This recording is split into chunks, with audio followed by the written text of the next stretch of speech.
Testing 1, 2, 3. 1, 2, 3. I don't know that there are any unless you have some. Or... I do. Well, I bring them in. Okay, that's fine. So I just don't want that you to... Could I have everybody's attention, please? Thank you all for coming. It's so exciting to see so many people here on such an important day for us today. My name is David Conover. I have the honor of being the Dean of this School of Marine Sciences and the Director of the Marine Sciences Research Center. In that manner, I'd like to welcome you all here today. In addition to the special seminar that you are going to listen to today about the history of our program, and in addition to the celebration we're having at 3 o'clock this afternoon, we are also having a meeting of the Dean's Council of our School of Marine and Atmospheric Sciences, and they have joined us for this seminar. And they're mostly sitting in the back because they've just come in, but I'd like to mention who they are so that during the party this afternoon at 3, you can chat with them about the things you're doing and make them feel welcome. Before I do that, though, I would like to represent our Assemblyman Steve Engelbright, who's sitting up here in the front.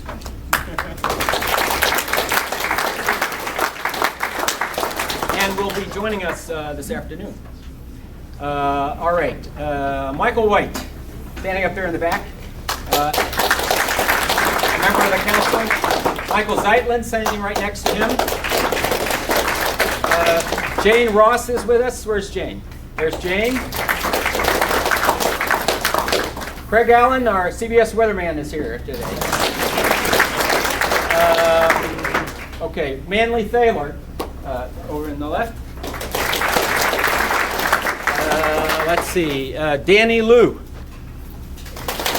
an alumnus of our program. He's an alumnus of our, got a PhD here. Let's see, who else am I? Chris Zeppi, another alumnus. Is that everybody? Eric Dopel, our advancement person. And I haven't left anybody out, right? Good. I don't think I have. There are several other members who are not able to be with us today. We're very excited to have this very influential group of people who are going to help us with the school as we grow in new directions over the next several years. I'm now going to turn over the podium to Professor Josephine Aller, who will introduce our speaker for today. Welcome. I'm co-chair of the seminar committee, so that's why I get the privilege today. And a long-term friend of Malcolm's. First, are there any announcements other than the ones that we all know about? Okay, good. Well, today we're happy to have Malcolm Bowman, who's professor of physical oceanography and a distinguished service professor at Stony Brook University. And Malcolm obtained his BS and his MS degrees in physics and mathematics at the University of Auckland in New Zealand, and then he went to Canada and got his PhD in engineering physics at the University of Saskatchewan. I don't exactly know how he went from Saskatchewan to the ocean here, but he joined MSRC in 1971. That'll probably be part of the tale. At one point, he actually took a tour of duty as the dean and director during 1987 and 88. He's director of the Environmental Defense Society, the founding president of the Stony Brook Environmental Conservancy, and director of the Stony Brook Storm Surge Group. And if you don't know, the Storm Surge Group focuses on modeling storm surges and waves and coastal inundation, erosion and water quality problems, and he's on several advisory councils for the metropolitan New York and Long Island area in this regard. So I now will give you Malcolm, and he can tell us all about it.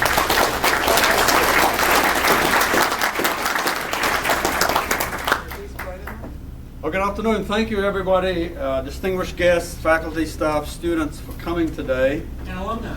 And alumni, yes. It's a wonderful thing that's happening today as we celebrate becoming the School of Marine and Atmospheric Sciences. And I was asked to give a kind of a brief history of the MSRC. This is not an official comprehensive study that would take weeks or months. Everybody who's traveled along with the Marine Sciences Research Center has their own story to tell. And there's no one definitive history. And your experiences are probably quite different from mine and quite different from the people sitting around you. So this is just an informal kind of, I call it a romp. It's a bit more than that. But it's to bring back some memories, to acknowledge some important people, and to tell about some of the struggles and the triumphs of the Marine Sciences Research Center. So I must start off by acknowledging... Put your microphone on. You come and help me.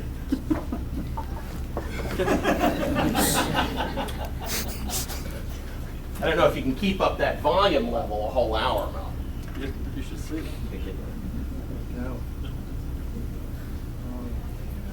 Tom is our venerable ocean engineer. There we go. Can you hear me now? I just want to acknowledge a couple of important people sitting in the front row. There are 5 important people sitting in the front row, but particularly Dr. Lee Koppelman and Professor Peter Weil. And these are the 2 gentlemen that convinced me to come to Stony Brook. But this seminar is not about me, it's about the life of the center.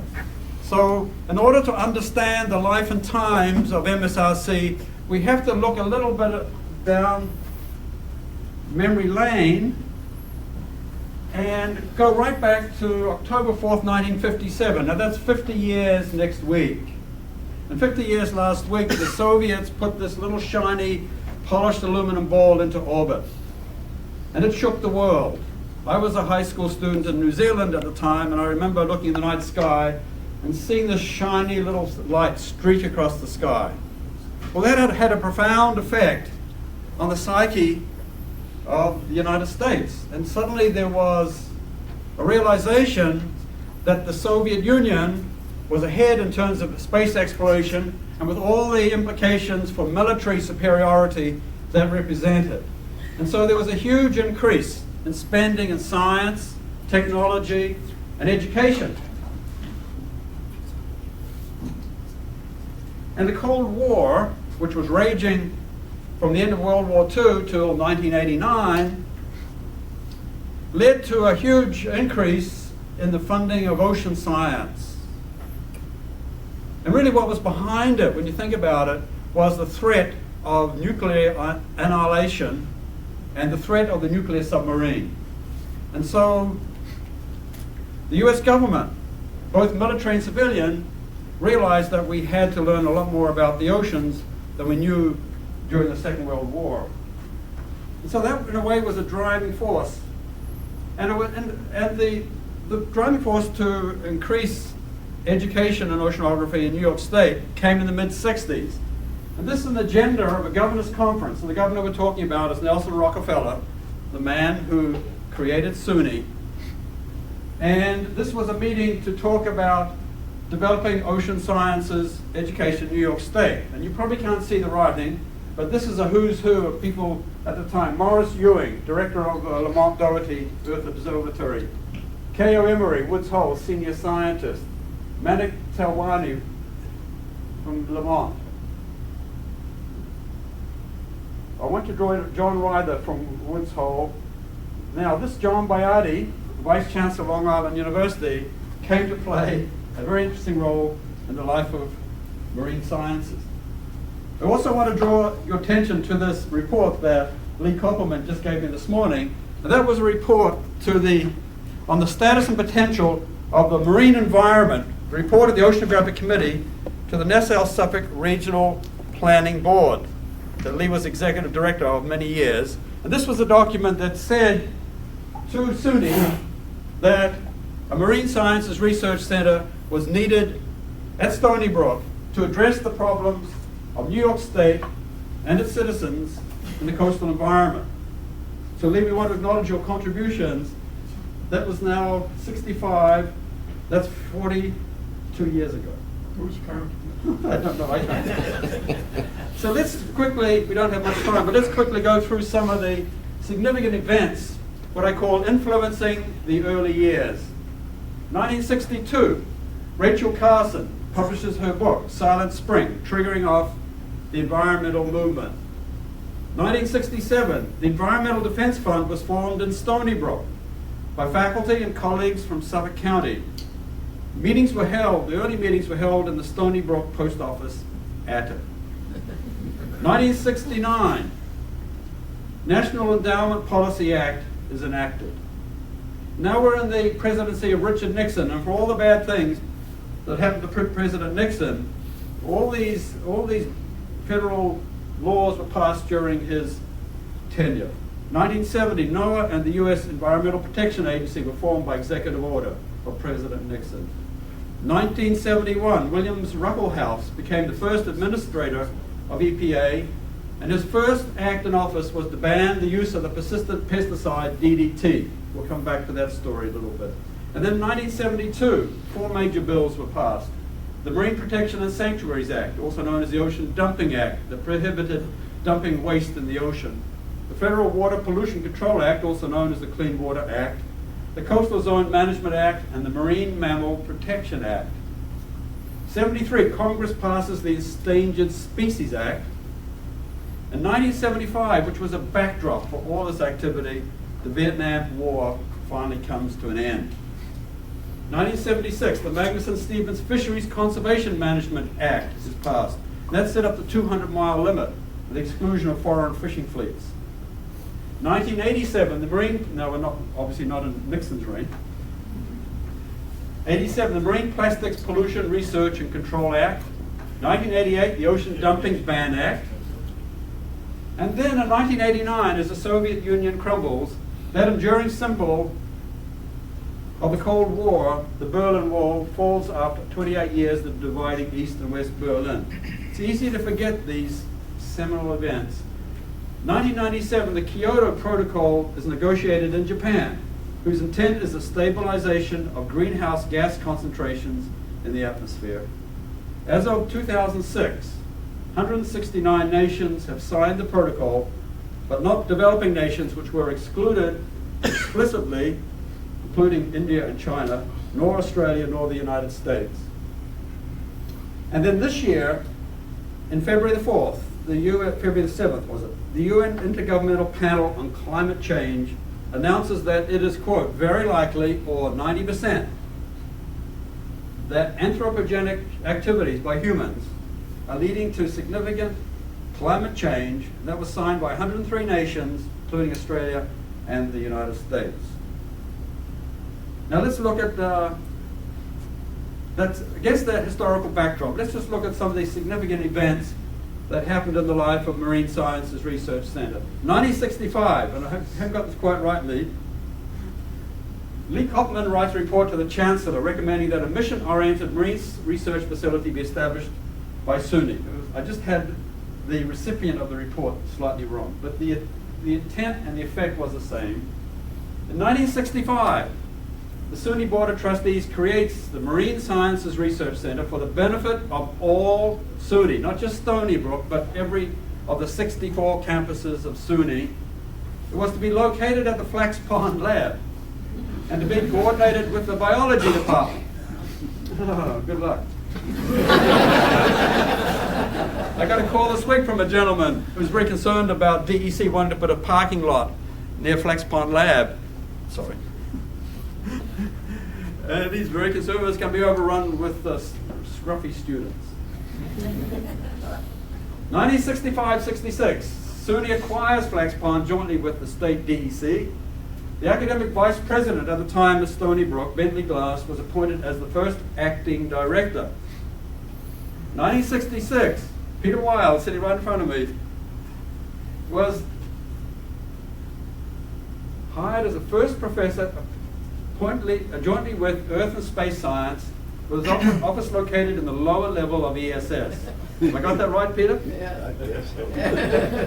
The same year, George Williams was the second appointment jointly with the biology department. There's a little story there. I called George yesterday. He and his wife Doris lived down the road in the Jefferson Ferry, and I invited them to come today, but they had another commitment.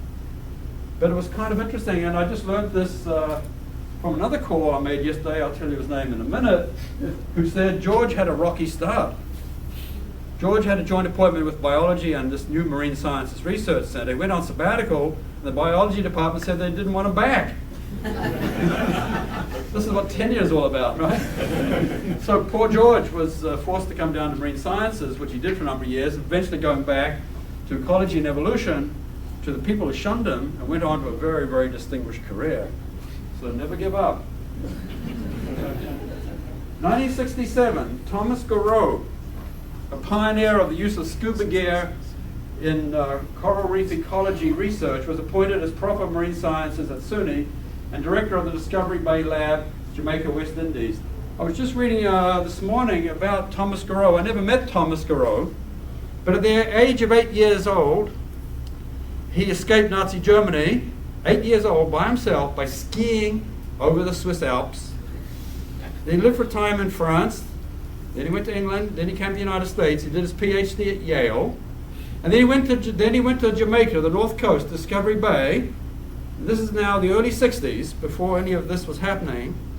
And he set up a field station and an unused urinal in this little fishing community on this little inlet called Discovery Bay. That was the beginnings of the Discovery Bay Laboratory. Then what became developed, I'll tell you more about that in a minute, in a combination of the University of West Indies and Marine Sciences Research Center. Tom died prematurely in 1970 at the age of 45, and I never did have the honor of meeting him. Now we go to 68, and that was a bad year. If you remember the assassinations of Robert Kennedy and Martin Luther King, it was a black year.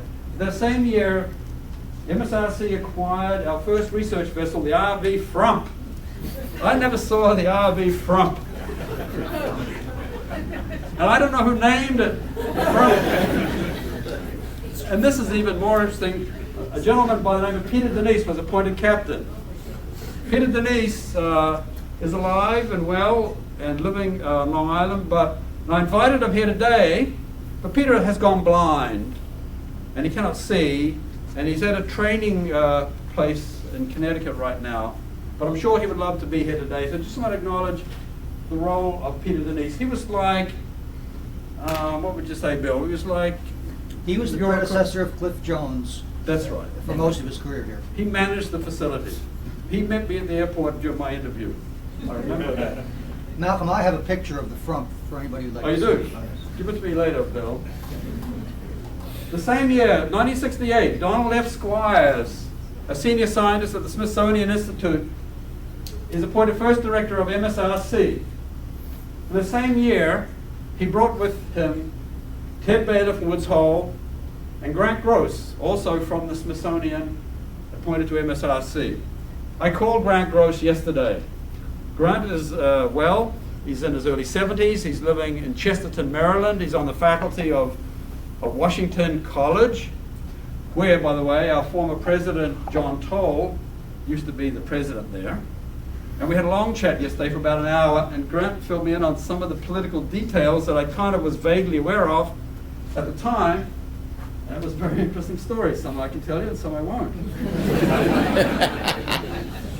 Now this top line's kind of interesting because there was this very influential Long Island Marine Resources Council. And I think, Lee, you were the chair of that, weren't you? No, I was the director. You were the director? Stephan was the chair. There's a difference. You see, politics is coming through all the time. But look at this. MSRC set up this Marine Alert Service with 24/7 phone hotline. Now, 24/7 has only come into the lexicon the last few years. I mean, back then they didn't know that, but you know what that means. For citizen reports on environmental happenings on Long Island. Can you imagine that? That somebody in this center was on the telephone 24 hours a day, waiting for people to call. There's been an oil spill in my backyard. Or trees falling on my chicken. What do I do? So it was a kind of a clearinghouse. Now, I don't know how long that lasted. I don't know, it probably didn't last too long. And now it really gets interesting because in 1968, Marine Sciences Research Center joins a consortium of 9 public and private universities in the region and colleges to form the New York Ocean Sciences Lab at Montauk Point. Now this was the brainchild of state legislator Perry Duryea at Montauk, who was a very powerful politician. And there was a disused, I think it was a seaplane landing facility, wasn't it? And John Biardi was appointed as first director. Now you have to understand, this is a direct threat to our existence in a way, because it was going to split state resources. And so John Biardi, the former vice chancellor of LIU, was appointed as director. And he liked to brag, he had the ocean laboratory 100 miles at sea, at the eastern tip of Long Island. And so there was this uneasy alliance that went on for a number of years as to which of these two groups was going to claim dominance. Well, we had the advantage of being affiliated with a major university, a brand new university that was growing rapidly, was becoming very prestigious. 1969, we acquire, I say, the RV Micmac. Micmac is the name of an Indian tribe or band in eastern Canada, Newfoundland. It was a 49-foot Nova Scotia fishing boat from Maine. You'll see it in a moment. And then our first academic program was approved. When this center started, it was an organized research unit. There was no students, there was no academic program. It was 100% research.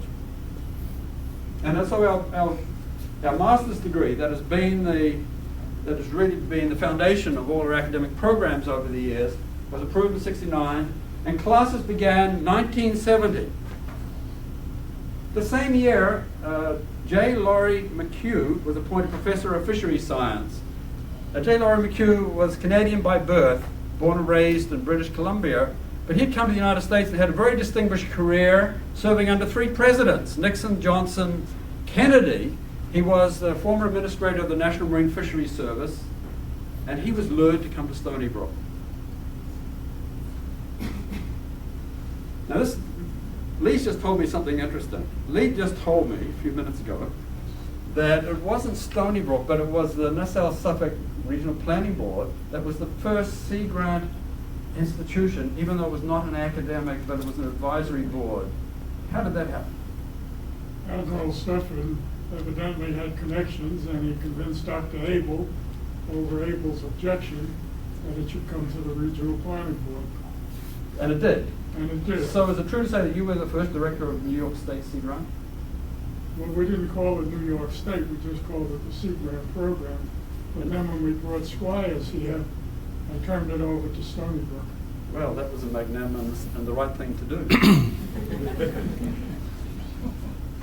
So Don Squires picks up and proposes to establish Stony Brook University, it wasn't called SBU in those days, as a Sea Grant institution at a Long Island Marine Resources Council meeting, resource meeting.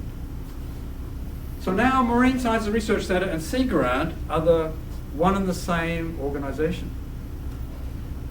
We actually shared the same logo. Squires was director of both organizations. And in 1971, this is when I first came, we moved to South Campus. Originally in the basement of Earth and Space Science, there was a lot of campus politics. We were kind of like the poor sister, stuck down there. If you go up to ESS library, it's no longer been dismantled, moved to the main library, but all the oceanographic journals were in ESS. And they didn't want to give those up.